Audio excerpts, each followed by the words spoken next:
In this video we will discover different types of synovial joints के synovial joints जो है वो हमारी बॉडी के अंदर मोस्ट फ्लेक्सिबल और डायनामिक जॉइंट्स होते हैं जो कि डिफरेंट मूवमेंट्स को अलाउ करते हैं। जिस तरह से हम कोई चीज़ राइट कर रहे हैं, चल रहे हैं या फिर इवन के स्पोर्ट्स प्ले कर रहे हैं, तो ये सब कुछ जो है वो साइनोवियल जॉइंट्स की वजह से हमारी बॉडी के अंदर हो रहा होता है। इसकी डिफरेंट टाइप्स होती हैं, तो इस वीडियो के अंदर हम इसकी 6 टाइप्स को कवर करेंगे। तो सबसे पहले अगर हम देखें व्हाट आर साइनोवियल जॉइंट्स, तो साइनोवियल जॉइंट्स जो है वो मोस्ट कॉमन और मूवेबल जॉइंट्स होते हैं हमारी बॉडी के। और ये क्या करते हैं कि जो साइनोवियल कैप्सूल होता है वो इसको कवर कर रहा होता है, सराउंड कर रहा होता है, और इनके अंदर साइनोवियल फ्लूइड मौजूद होता है जो कि लुब्रिकेंट के तौर पे एक्ट करता है, जिसकी वजह से जो बोन्स होते हैं उनके दरमियान जो फ्रिक्शन होती है उसको रिड्यूस कर देता है। इसकी वजह से जो मूवमेंट होती है वो स्मूथ एंड एफर्टलेस बन जाती है। इसकी अब डिफरेंट टाइप्स देखें तो इसके अंदर 6 टाइप्स आ जाती हैं, जो कि हम वन बाय वन इसको कवर करते हैं। फर्स्ट ऑफ ऑल इसके अंदर जो टाइप है that is the ball and socket joints, जो कि मोस्ट मूवेबल जॉइंट्स हम कहते हैं। ये अलाउ करते हैं मूवमेंट, इवन हर डायरेक्शन के अंदर जो मूवमेंट होती है उसको अलाउ करते हैं, जैसे कि forward, backward, sideways and even rotational. तो इसकी जो बेस्ट एग्जांपल्स आ जाती हैं that is the shoulder and hip joints. तो शोल्डर जॉइंट जो है वो हमारी बॉडी का सबसे ज़्यादा मोस्ट मोबाइल जॉइंट होता है, जो कि अलाउ करता है स्विंग, लिफ्ट एंड इवन कि हम अपने आर्म्स को रोटेट कर सकते हैं easily due to the ball and socket joints. इसी तरह से सिमिलर वे के अंदर जो हिप जॉइंट होता है वो काम करता है, जो कि स्टेबिलिटी और इवन के इंटायर जो बॉडी वेट होता है उसको सपोर्ट कर रहा होता है। सेकंड वन जो इसकी इंपॉर्टेंट टाइप है that is the hind joints, जो कि डोर हाइंड्स की तरह से एक्ट करते हैं। ये अलाउ करते हैं सिर्फ एक one direction movement that is bending and straightening. तो इसकी एग्जांपल्स अगर हम देखें that is the knee, elbow and fingers. जिस तरह से हम पुशअप्स करते हैं या फिर अपनी फिंगर्स को बेंड करते हैं, तो ये हाइंड जॉइंट्स जो हैं वो काम करते हैं उस जगह पे।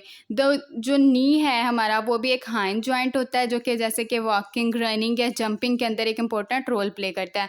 तो जो इसकी थर्ड वन टाइप है that is the pivot joints, जिसको रोटेशनल मूवमेंट्स में हेल्प करता है।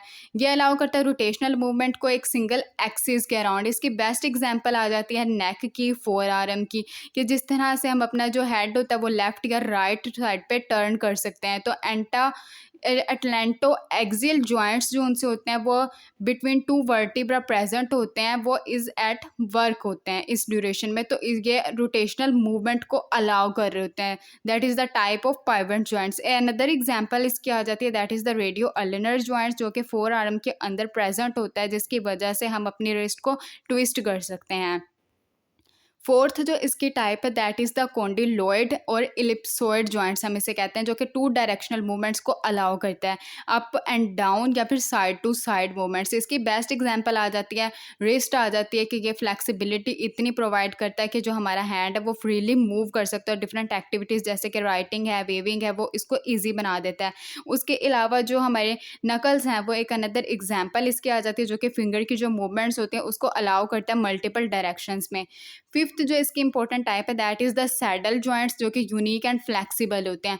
तो ये क्या करते हैं, इनकी मूवमेंट भी तकरीबन कॉन्डिलॉइड जॉइंट्स की तरह ही होती है, लेकिन ये ग्रेटर मूवमेंट प्रोवाइड करते हैं। फॉर एग्जांपल इसके अंदर आ जाता है थंब जॉइंट, कि हमारे अंदर जो थंब जॉइंट होता है उसमें प्रेजेंट होता है कार्पो मेटाकार्पल जॉइंट प्रेजेंट होता है, जो कि थंब को डिफरेंट डायरेक्शंस के अंदर मूवमेंट अलाउ करता है। इसकी वजह से हम किसी चीज़ को ग्रैब कर सकते हैं और इवन के ऑब्जेक्ट्स को प्रिसीजन के साथ में होल्ड भी कर सकते हैं। सिक्स्थ जो इसकी टाइप है that is the gliding plane joints, और ये स्लाइडिंग मूवमेंट्स अलाउ करते हैं। स्लाइडिंग मूवमेंट्स अलाउ करते हैं बिटवीन द बोन्स, और इनकी टाइप्स आ जाते हैं जैसे कि wrist, ankles and between the vertebra. Gliding joints की वजह से हम जो है वो सब्टल मूवमेंट्स जैसे कि अपने हैंड की पोजीशन को शिफ्ट करना, ट्विस्ट करना फुट को इज स्लाइटली, तो ये सारी एक्टिविटीज़ परफॉर्म कर सकते हैं। नेक्स्ट जो है इसके अंदर हम अगर रीकैप एंड फन फैक्ट इसका चेक करें, तो क्विकली अगर हम रिवाइज करें कि 6 टाइप्स कौन कौन सी थी। सबसे पहले इसके अंदर बॉल एंड सॉकेट जॉइंट्स आ जाता है, that is all directional movement allow कर रहे होते हैं, जैसे कि शोल्डर और हिप जॉइंट्स इसके अंदर हमने देखे थे। हाइंड जॉइंट्स जो कि बेंडिंग एंड स्ट्रेटनिंग अलाउ करते हैं, जैसे कि नी, एल्बो। पाइवट जॉइंट्स जो नेक आ जाता है, फोर आर्म जो कि रोटेशनल मूवमेंट्स अलाउ करते हैं। कॉन्डिलॉइड जॉइंट्स थे जो कि जैसे कि wrist, fingers, up down and side to side movements allow करते हैं। सैडल जॉइंट्स जो कि थंब की हाईली फ्लेक्सिबल होते हैं। ग्लाइडिंग जॉइंट्स जैसे कि एंकल, रिस्ट या स्पाइन जो कि स्लाइडिंग मोशन को अलाउ कर रहे होते हैं। यहाँ पे फ़न फैक्ट ये है कि जो हमारा शोल्डर का जॉइंट होता है वो सबसे ज़्यादा मोबाइल होता है, लेकिन ये ही सबसे ज़्यादा प्रोन टू डिसलोकेशन होता है, क्योंकि इसके अंदर बहुत ज़्यादा हम एक्टिविटीज़ कर रहे होते हैं और ये अपनी जो फ्लेक्सिबिलिटी है उसके अंदर यूज़ कर रहा होता है, जिसकी वजह से इसकी स्टेबिलिटी कई दफ़ा जो है वो सैक्रिफाइस भी हो जाती है। सो ये थी 6 इम्पोर्टेंट टाइप्स साइनोवियल जॉइंट्स की, और साइनोवियल जॉइंट्स ही हमारी बॉडी के अंदर डिफरेंट मूवमेंट्स को अलाउ कर रहे होते हैं।